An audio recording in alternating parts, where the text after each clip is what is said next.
Good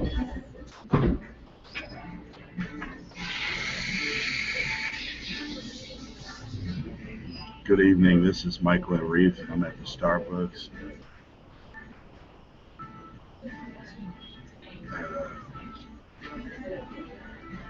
124th, I think, in Seattle, Washington, just outside Seattle.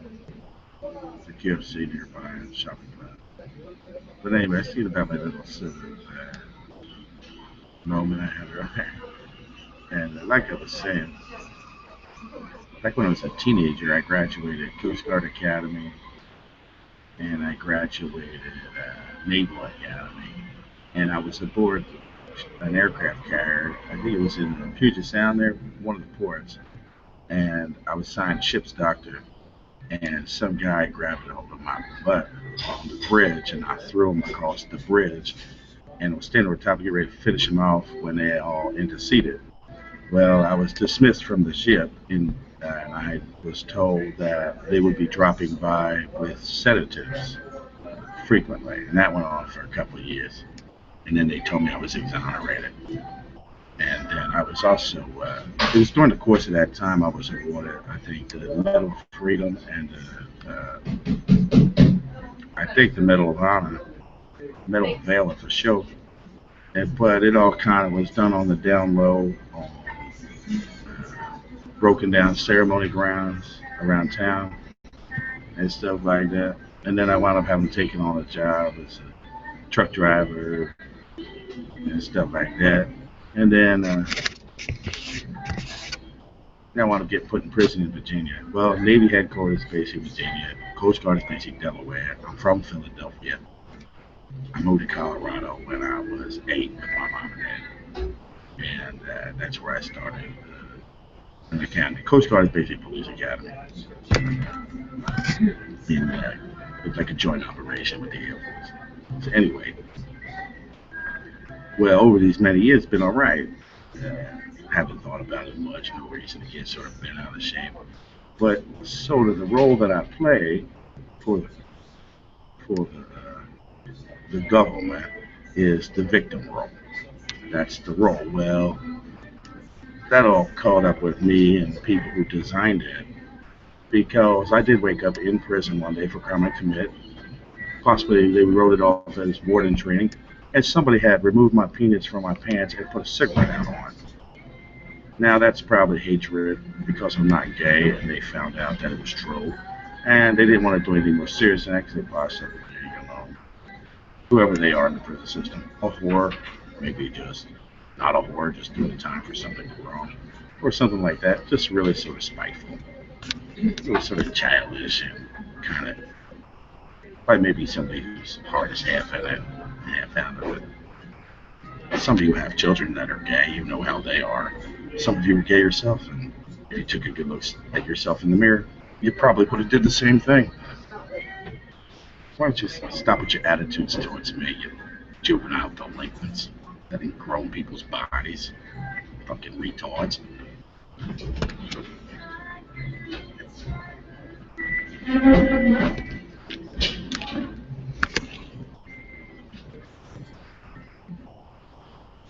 Being queer ain't everything. You don't produce any children, so when you just drink and get high, you just know the guy you're having sex with ain't no chance gonna make a baby. So most of you, if when you see the videotape of yourself, you go, "Oh, I was doing that," and you just get these stupid looks in your face. Like, oh, maybe if I had chosen to be heterosexual, I wouldn't act like that.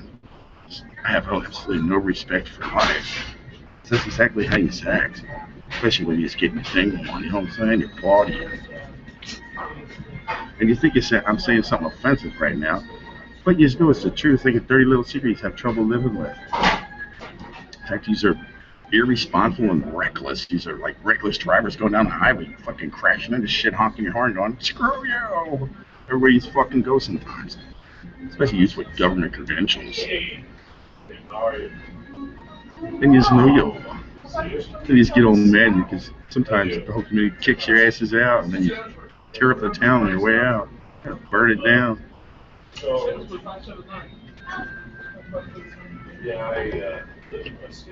Some of these are finding out back home where you're from, the people that swore you, just getting back, and it's like, you don't work here no more. You might as well leave that car because the payment's due next month, and you ain't going to be working next month neither. And that's the price you pay for your reckless actions because you just want to be gay and party all the time. Now that you got your newfound wealth of government credentials and a steady paycheck, you think it's like everybody wants you to act that way. But when it comes down to decisions between people that hold the fort in the town, people that hold the fort say you fired, and everybody knows it, okay? Because they don't want to lose their job. They don't want to be lynched. The sheriff don't want to be lynched for letting a bunch of reckless party animal homosexuals walk all over everybody. And neither does the chief of police. And the bank wants its money back. Sure, some party, yeah, okay, you're young and beautiful and all, but at least a child molestation by people that are 18, 19, 20 years old in the service, having sex with 9, 10, 11, 12-year-olds that maybe are a little developed, and they say, oh, what's the fucking big deal? I fight for my country. It's only a few years. I mean, look at me. I'm not a very big person myself. I mean, so what's best I can get? Ooh, la, la, la. What, it'll send me off to combat. I mean, whatever, you know. I'm going to have to dodge bullets for all of you. And that's the way that stupid argument goes. That's just defense. Then you just find out I'm an Admiral Marshal and you want to fuck me up my ass. Close to the Sheriff's Department, you know, the Navy, and the Police Department, the Coast Guard, of which I graduated with honors from both in their academies when I was 16, 17, 18 years old. They think I'm the perfect guy to walk around and beat a minister. That's bait for all of the people that want to beat up the government that throws them out because they're too damn homosexual and they're starting to molest children in the neighborhood and drink all the time and set fires and rob houses and rob banks and rob stores. You just don't like me, find out where I'm at. And then all night and day long, I got to duck and dodge the likes of all of you. Why? The police and sheriff told me a long time ago, well, we can't do nothing to them until they do something to you. And I get $12,000 a year for that job. And it's been like that for about 30 fucking years almost. And no, I ain't never quit once to get out of getting beat up by the likes of them. For any other reason. Not for a girl. Not to get out of get massacred by a bunch of violent homosexual thugs with government credentials pretending like everything they do is legal.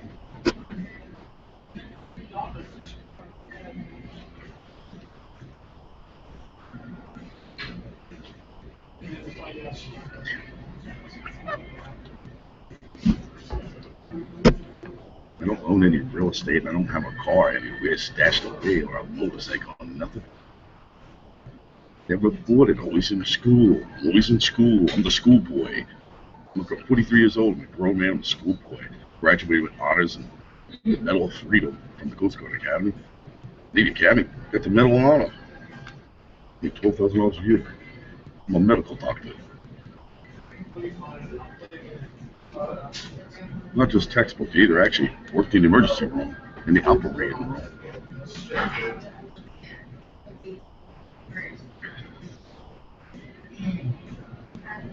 Then one day I remember clearly, you want to be a scientist, huh?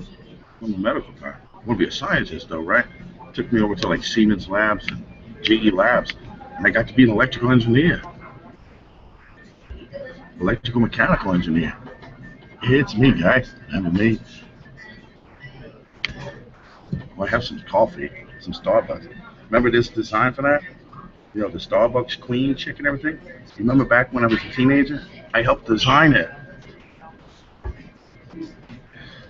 For that, I mean, that's like immortal, man. The Hindus think that you all Hindu. Ain't I supposed to get lifetime coffee for that? Oh, I guess when you just take that flag down off the Starbucks warehouse over there, and you put the LGBTQ flag up, that's the way you say, hey, Mike, hey, Admiral Marshall, fuck you. Pay for your coffee like in my ears. Don't care if you designed our flag. That's just the one we show everybody else. Our real one, this rainbow fruit flavored, color the bag of tricks box, fucking piece of cloth hanging from here right now.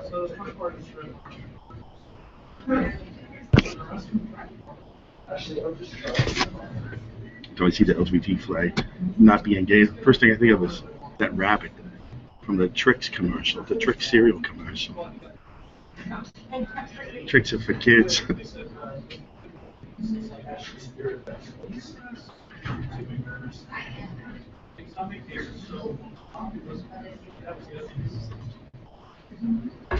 Anyway, sorry I yelled at just all the people that did this to me. I caught a bunch of rotten hands.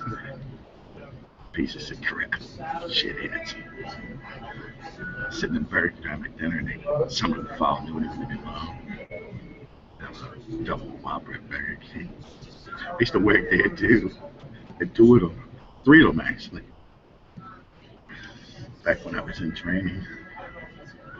I was the Burger King guy. Now I run whole entire store before I was 17 years old.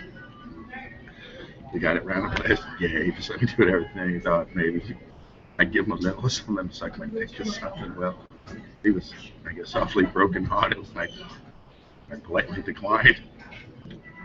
So I'm pretty sure it was either him or somebody new. He'd be upset to hear was something. I heard for the longest time when I lived in the neighborhood with my mom and dad, hey, you're still alive.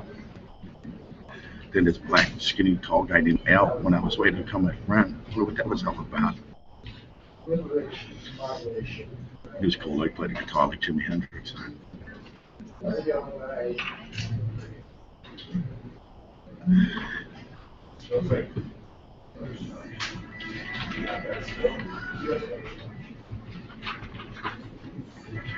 She showed me his book of poetry.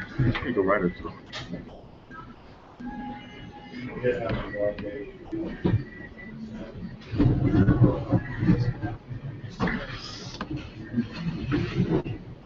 Well, you know how I got back in good with the Navy?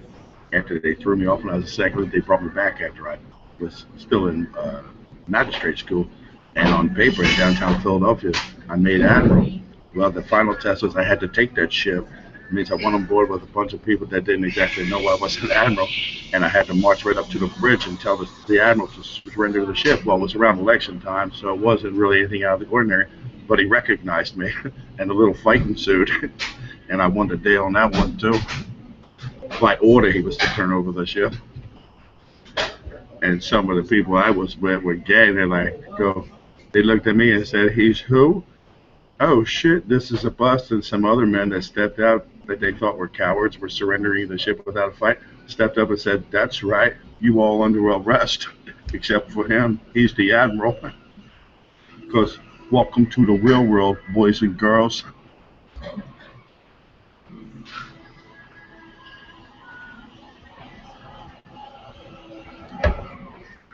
Because here in the United States, the family is the treasure. Many of them have children and all. You need to stop your partying so much, especially with, the teeny boppers, because you're asking for trouble.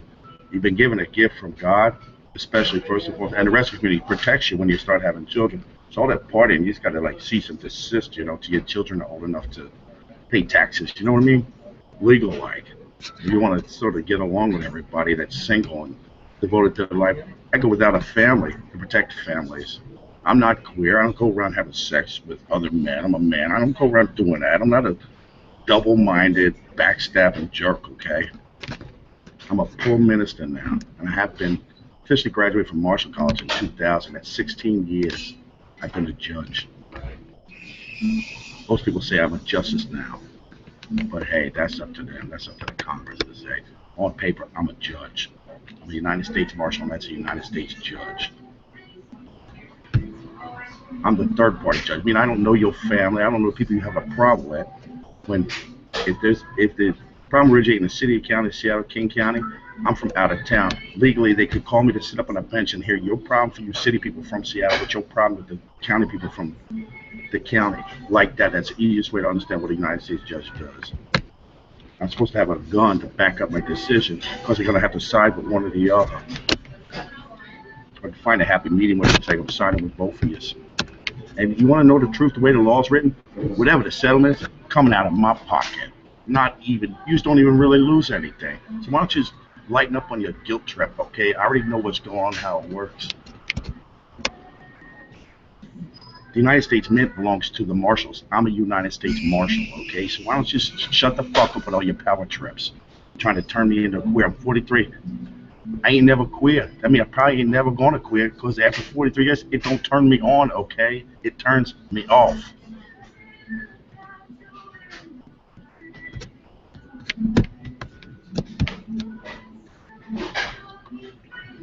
When you just get all kissy, feely, sucky face, rubbing all over one another, fine. You start looking at me and blowing kisses. Then that's when the problem starts. Because even if you was straight, holding one another in your arms, winking and blowing kisses at me, it's kind of disgusting.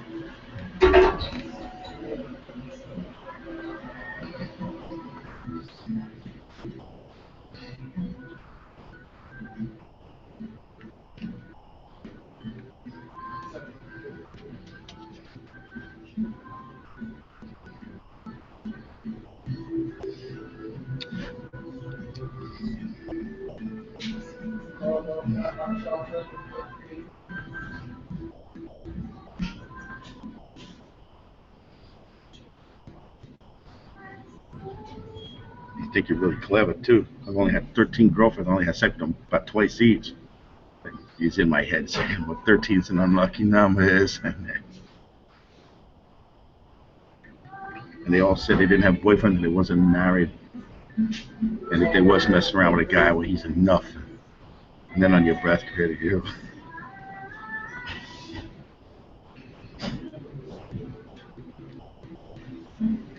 No, Officer and Gentleman was written, Richard Gere. I think that was written before I came on the scene. I did that to a guy once who was messing with a lady that was sweet on.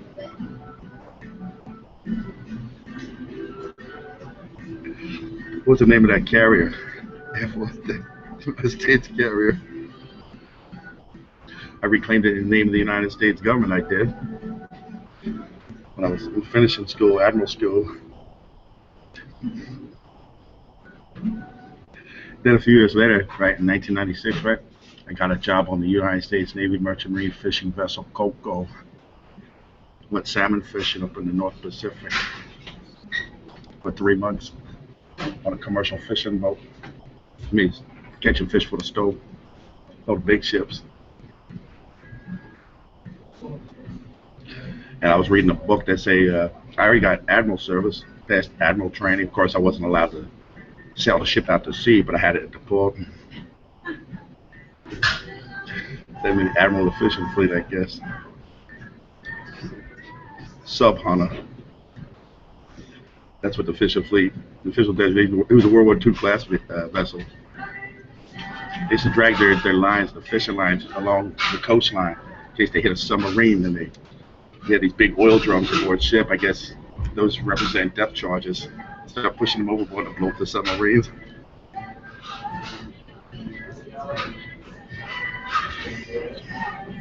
We got map reading, chart reading, had a whole box full of them, man. It was cool. Had a box full of gaffs. A box full of fillet knives. Big old compass. Barometric pressure reader, temperature reader.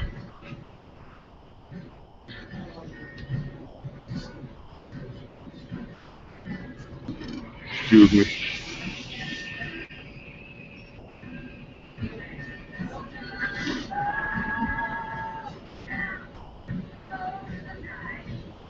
Stevie Nicks, this is Fleetwood Mac playing on the radio. They brought me to see how the sleepy time training, said it was without my knowledge, foreknowledge. And I met Stevie Nicks. I was standing eye to eye when I came to, fully clothed and clipped. and Mac Fleetwood was behind me, and they go, "Well, there she is, Mike. There's your wife." I said, "That's Stevie Nicks of Fleetwood Mac. She's married to Mac Fleetwood, ain't she?" And Mac Fleetwood standing, he steps to me, and goes, "Yeah, don't you ever forget it." I said, "What? How could I?" He said, "She's your wife," like that. And I said, "Well, uh, I said, hi, honey, I'm home," or something like that. And she turned around and did a high kick towards the drummer that was up on the pedestal. And then she started singing. That's when they came out of hibernation, Fleetwood Mac, and restarted their career, jump started their career again. But after that, I met Meatloaf, the band Meatloaf, on the set of I think it was just previously a bomb blew up a building there. There was some smoldering red embers and smoke coming up, and there was this Chinese American girl who went on to become a famous actress on the set. And I was talking to her for a few minutes while I was filming. She was answering my questions, and it's kind of like in the video.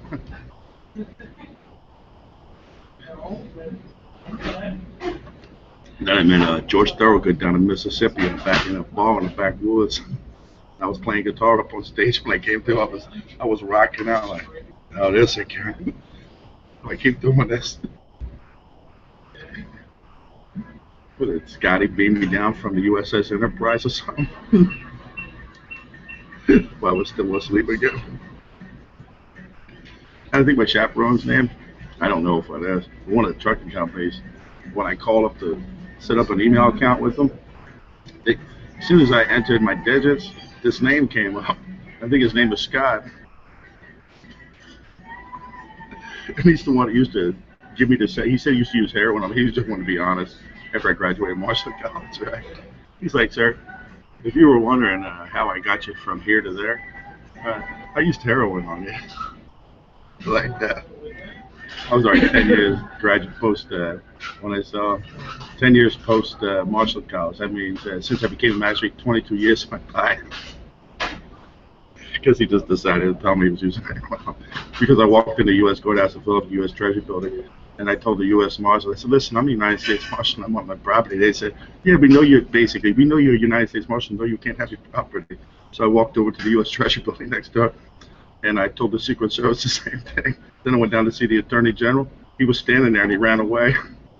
And I was talking to his secretary, General Secretary, at the office reception desk. The woman, she got scared and pushed the panic button. Security swarmed in the area. I said, they said, "Sir," so I said, "Stand back of the United States Marshal. Do not put your hands on me if you do not want a civil war to start in this building." Besides, I'm from Philadelphia.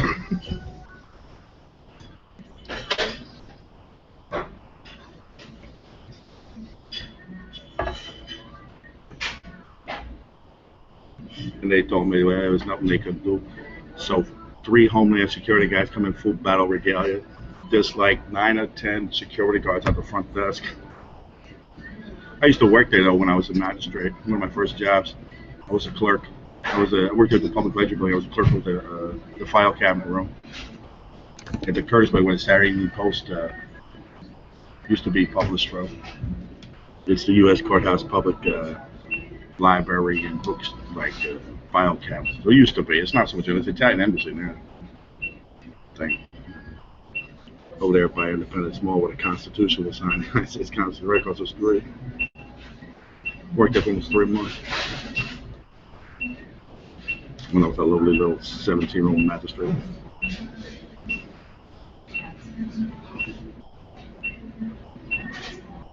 We used to go to the U.S. Court. In fact, before they built the connecting hallway, it used to be a loading dock. And after I worked there, they said they got enough money together to close up the loading dock and connect it. Connect the Treasury building to the U.S. Court. I've never hired a bunch of lawyers and even sued them, even tried to get my property. Of course, I've never made more than $12.48 an hour less taxes, so probably explains a lot of it. I guess I could have became the biggest whore in the business and hired a bunch of lawyers that way. And I guess some of them are grateful, I guess, that I did. Of course, some of them want to punch me in the face right now, probably knife me or shoot me, but hey, that's the way it goes, huh?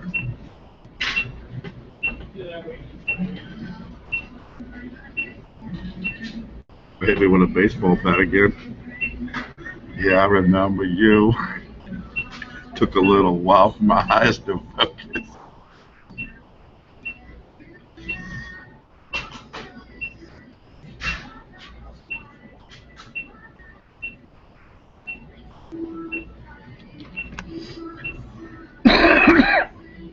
Look, I slept most of the day away. Doesn't really like sleep. It's kind of weird. With sleep, I kind of sending some Green Berets or something to the woods so they get close enough to wake me up.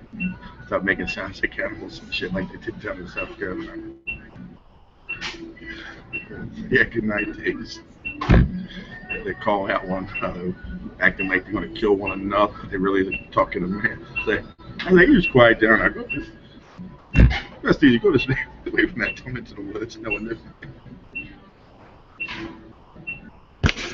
That's when I was backpacking through the Carolinas. We're 500 miles with 50-pound pack on 5 days. Between you want to be in a walk between 77 and 81. 81 goes all the way up to Pennsylvania Turnpike. 77 basically stops in Maryland. I walked up 29. Right where it connects to 29. I walked up 29. That's the historic trail of the First Army. Headquarters for the First Army is on Broad Street in Philadelphia, right by City Hall. They got framed for robbery in Charlottesville. I'm from Philadelphia. Possibly given them for adoption to New York City, Brooklyn, New York. I'm sorry.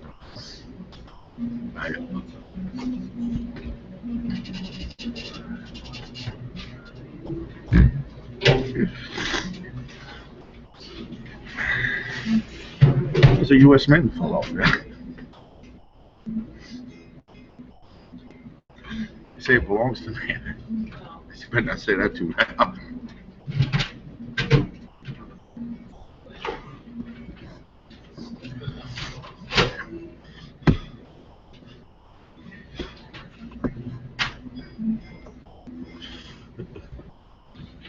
I gotta get going.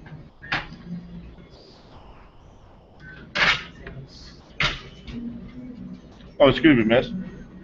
Excuse me. How much longer will we go? They're open till 9. Oh, tonight? Oh, okay. Thanks. What about another hour and a half? Oh, they're asking you a question.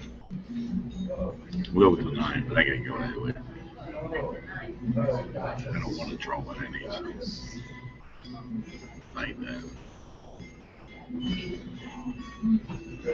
See, when you join the government, right? There's people that surveil you, right? When you join the courthouse, right? And then when you get promoted, there's more people that surveil them. Then you get more promotion, but I'd be the marshal of the courthouse. The attorney general is an elected position. The marshal is a permanent position. So the attorney general is a temporary position. The U.S. marshal is a permanent position. Now the law book says the U.S. courthouse has been returned to the attorney general, and they're the chief judge of the courthouse. Well, they're a temporary elected official. The U.S. marshal is a full-time permanent official. So the courthouse really in custody of the U.S. marshal. So the marshals of the courthouse. So when you go to the courthouse, I guess the marshal that's there, the one known as the justice, the boss. I would be, if I'm in a U.S. courthouse, regardless of sort of how long does it take a U.S. marshal to go from judge to justice, just walking into the U.S. courthouse under those conditions, I would automatically be thought of in an honest court as the justice. I've been barred for some U.S. courthouses, not allowed to walk to the front door. After standing there telling them I'm a marshal, and they're agreeing, shaking their head, yeah, you a marshal, you're not getting paid. And what we highly suggest you get out of this courthouse right now. Going, excuse me? United States law, if anybody have the right to tell anybody to get out of this courthouse, it's me. Tell you to get the fuck out. Nearly fucking brawl with dozens of fucking security guards at the fucking front door, but almost sometimes.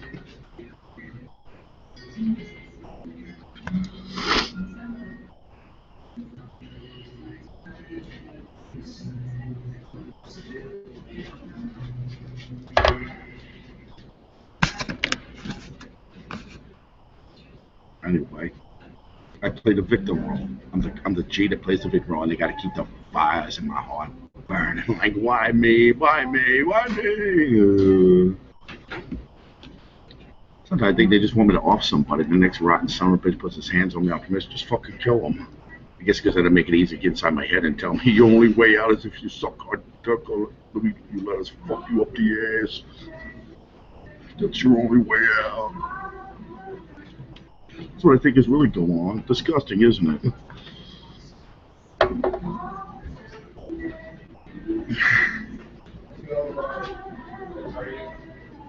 I don't even have an appointment. What, the Seattle Police Department badge, the King County badge, the Washington State Patrol badge, publicly drive around in a car enforcing the law, right? I go to the courthouse every day from May to December, right? 5 days a week, right? Go in there and use 2 hours on the public law library computer. I tell the sheriff 3, 4, 5 times our business together, right? Some bitch doesn't even offer me a fucking apartment in town anywhere. Imagine that. I even asked him, I said, is my uniform at my locker? He said, he shook his head and said, yeah. I said, this is kind of crazy what you're doing with me. He said, what's that, right? I said, you have me pulling jailbait duty out there, being like a worm on a hook. So you just can catch all these idiots who think they're going to get something for nothing from me? And he just smiled like, yeah, so what?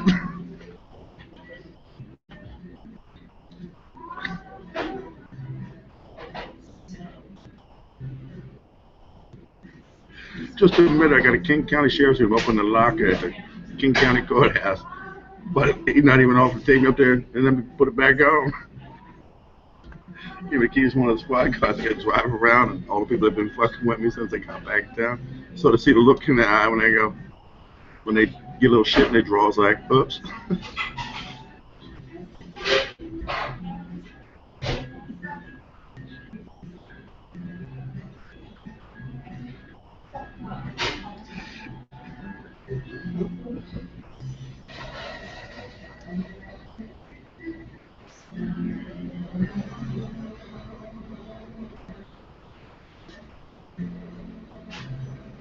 Same with the Seattle Police Department. Keep sending police officers around dressed with makeup on their face. I'm like, what are you wearing makeup for? You're a man, aren't you? Why could you have woman's makeup on your face? Looking at them like, what do you think you're going to be doing with me? Anyway, I called you 911 because somebody stole something off me. And you show up, they send me a police officer with women's makeup on his face. Fucking people are weird.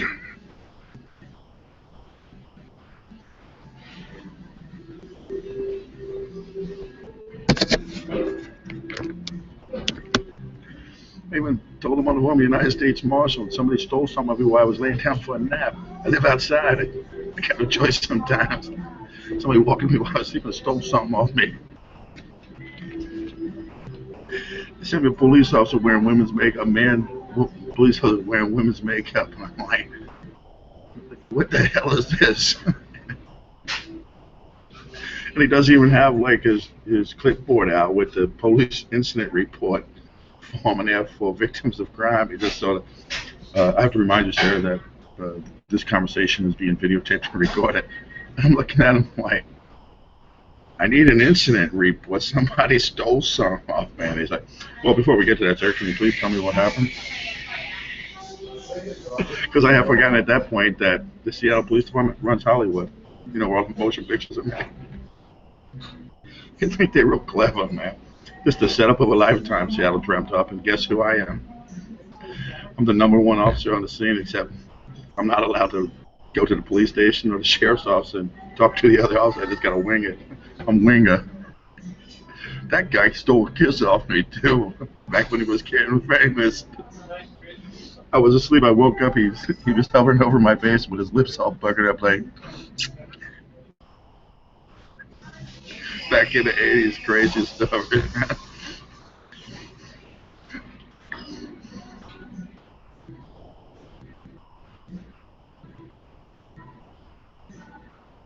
And he said, good morning, Sleeping Beauty. I said, get the fuck away from me, man, if I kick your ass.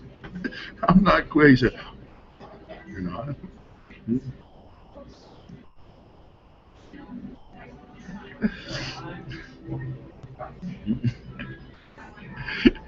Hurry up, get up now. We have to go to rehearsal. Yeah, okay, fine.